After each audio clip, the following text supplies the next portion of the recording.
This processing and coding system we call PEACE is designed to load patients into the system quickly and effectively and get them ready for processing once the test has been completed. One of the things that this test requires is what we call medical necessity. There has to be a reason to run this test, and there's a thing called a symptom checklist, and then we'll show that on the screen. Everybody that comes into the practice, new or old patients alike, will fill this out every time they come in, because things can change, and they may qualify later for this test where they didn't this last week, as an example. So once the patient has filled out that symptom checklist, and you see that they have symptoms that will qualify them for the test, you log into PEACE right here under your technician's login.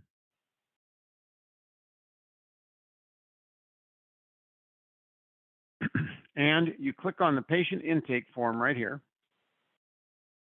Click the patient intake form itself, comes up on the screen. What we're going to do now is we're going to put in the information on the patient. First name is, in this particular case, is Christine.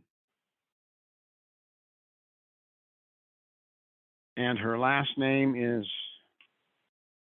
Dominique.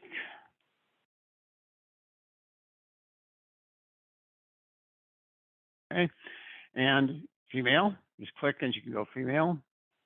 Always put in, even if the patient doesn't have an email, put in something like, as an example, Christine@yotmail.com,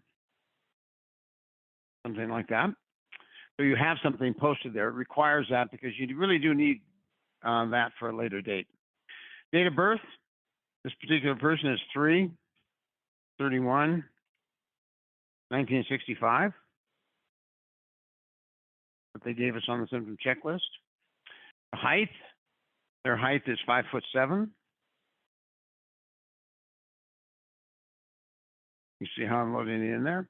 And their weight is 229 pounds. And it all came from the ANS1 test. The address you don't need, the city, state, and the such, because that's all in the system already. But you do need the insurance. So based on what the patient has provided you with the insurance carrier, let's say it's Medicare. You type it in. If it's Advantage, as an example, you'd put the type in like this. And once you're done with that, you're going to put the location of the practice, because the practice may have multiple locations that that equipment goes to or that they have equipment in. This particular one only has one location. And now you're going to pick the doctor that ordered the test. This particular doctor this practice only has one doctor.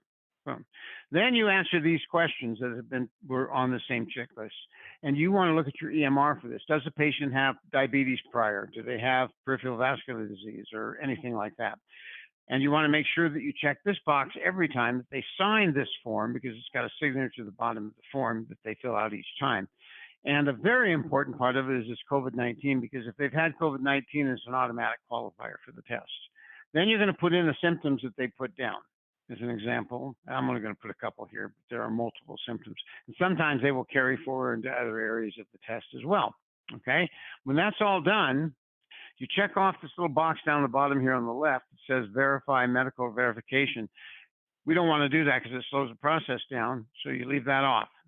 But in some cases, they will be used in very unusual circumstances, so it's there.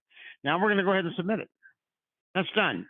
Now we move on to the next patient. If you've got 3, 4, 5, 6, 7 of them, just load them all at once, one right after the other, and when you're done, you go back to your dashboard, and everyone that's been loaded in will be showing up right here under awaiting test.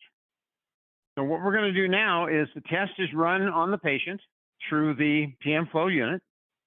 And now that information has been saved to the desktop. We're going to go ahead and grab the file for that desk, and we're going to upload it into the system in PEACE. We put a batch like today's date, and it can be 1 or it can be 50 tests or anywhere in between. You can load all at the same time, and it takes about 25, 30 seconds to do. So we're going to put this 1/16/23. The location we pick again. It's a very important part of what you do. The file.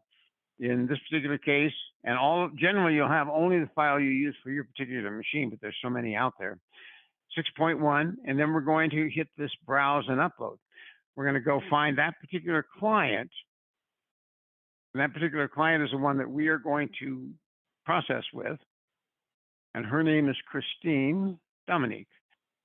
You click on it like that, and you can actually highlight all of these in there at the same time. You click open, and it's in the system. Now, you're going to upload all right here, whether it's 1 or 50. When the cloud comes up in each one of them, a little cloud there like that, then you're going to go ahead and you're going to submit it like so. You can see how fast this goes. And when you get here, you're going to put, these are 2 HIPAA compliance requirements. And then here you're going to click, if it's only 1 test, click on the 1. If it's 50 tests and they're all from the same doctor, click on the number button, you pick them up all at the same time, and you'll get a complete list individually of everyone you see here. Right now we only have 1, but if you had 50 reports, you'd have 50 of these with this map patient showing. So now you're going to map the patient to the client, to the intake form. You click there, you select the patient, Christine Dominique, you confirm it, and you submit it, and you now have a completely finished claim. You see you have an uploaded report, and the awaiting test is gone. They're now combined and in process, and in 3 minutes, the doctor is going to have that in front of him to evaluate the patient with. Now, the doctor is going to log in under his own login, and he's going to take a look at all the patients that are being uploaded into the system by the technician. And this is what it looks like. Logs in.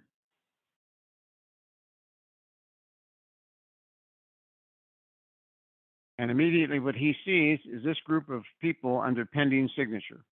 And one of them is the Christine Dominique that the technician just completed and uploaded. It's now in the system 3 minutes to 4 minutes later, and he has the ability to look at this and do all of the work on that patient to get them ready for billing.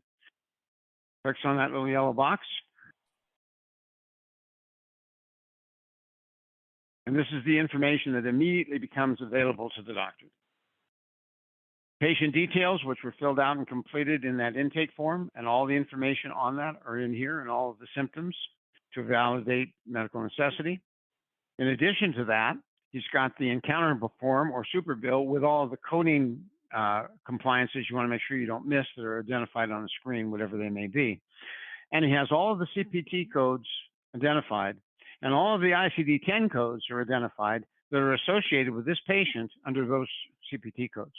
Okay, he can edit this to his heart's content. If the patient already has diabetes and it got missed when we did the initial setup, he can actually take this off by just clicking on it, this one off by just clicking on it as an example. And it makes no difference because there's still 1 code left. And it only takes 1 code in each section to build the whole thing. You can put as many as you need in there if they qualify, but you only need 1.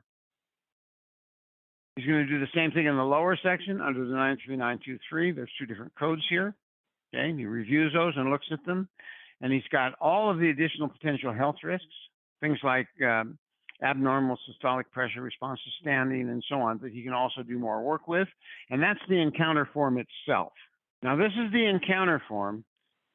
In addition to that, if the patient has a 29.1 BMI or higher, our system is going to show the super bill for obesity, for intensive behavioral therapy through the Obamacare Act, which allows you to collect revenues on consulting patients for obesity counseling, 4 times the first month, 2 times each month thereafter for 6 months. And it shows that and gives you all the CPT codes and associated ICD-10 code for that as well. In addition to that, it gives you all the validated potential diagnostic tests the doctor may want to take a look at running, depending upon what he wants to do or she wants to do with the patient. And it lists all of them for that particular patient and will vary by each individual patient accordingly. And on top of that, it provides all of the potential validated labs that are associated with this patient as well. And through these labs, it's quite interesting that over here you got these little markers like WebMD and Medline. You click on WebMD and it goes in and identifies what these particular labs are set to do. All these individual labs are all potential and they're all explained, and there's a lot of them. So it gives the doctor a lot of information to work with. So when back to the encounter form, you want the doctor to finish the job and get that thing processed and get it into the biller's hands. So here's what you do. The doctor decides what he's keeping on their form and not keeping on it. He identifies all the information. He adds all of his chart notes. Anything he wants to add on any other conditions or issues he wants to plug in for this patient, he can plug in here by just hitting plus, add his notes to his heart's content, and they're uploaded into the system with everything else. And so now the doctor's ready to process. When he knows he's got it the way he wants it, he's got it all set up, he simply clicks the little button here that says sign and send to biller.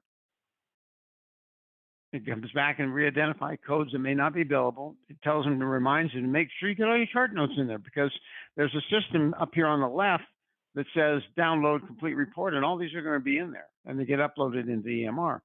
So he hits yes, and then he's going to choose his biller. And there may be more than one biller. In this particular case, there's only one. He picks a biller, and he sends it.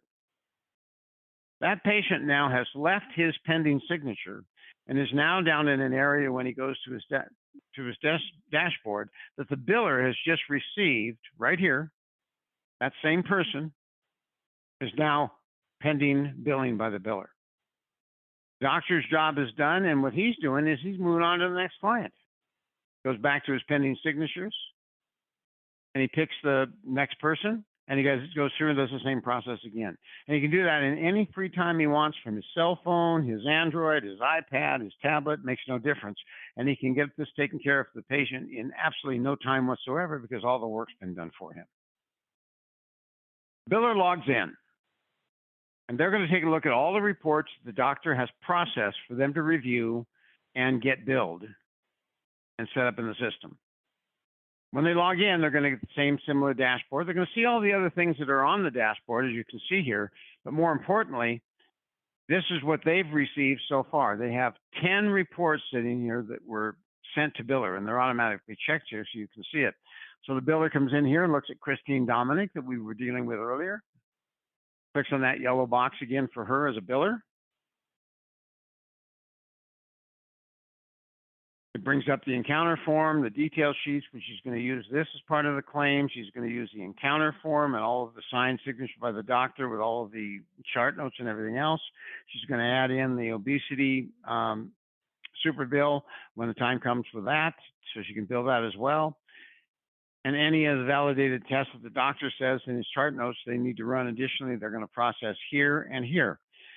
Now all she's going to do is she's going to take this, and if she's the actual billing entity that's doing the coding and putting in the modifiers and doing everything else, she'll do that here. And when she's completed, and it's all finished, she's going to come over here to the screen, and you can say marked billed. Once she's completed that marked build and put it in, and all the claims are in with in the EMR, she clicks mark build. It leaves her section immediately and shows up down here. When you go back to the dashboard, Dominique now is in the area where it says build. She is right at the top of the screen. So simple, so easy. Very little work on anybody's part in the entire practice to get this whole thing done and finished. And when the biller's finished, the last thing they do is they'll go up to the top section of this report. So they'll go back to their dashboard. And for Dominique, as an example, when they're finished, they can go down to Dominique right here. And they can click, as I said right here before, billing's been done and completed. So she's now going to go right here, and she's going to download a complete report. And that report is going to have the entire 12-page report, the patient's detail sheets, the encounter form, the super bill and valid obesity claims, the validated diagnostic tests, all of the labs, all of the additional information. Everything's going to be on that form. And in one fell swoop can be immediately uploaded to the EMR of the practice. So any carrier that wants information on medical necessity or any other aspect of this claim gets it all in one lump sum, and they have no question that this test is valid.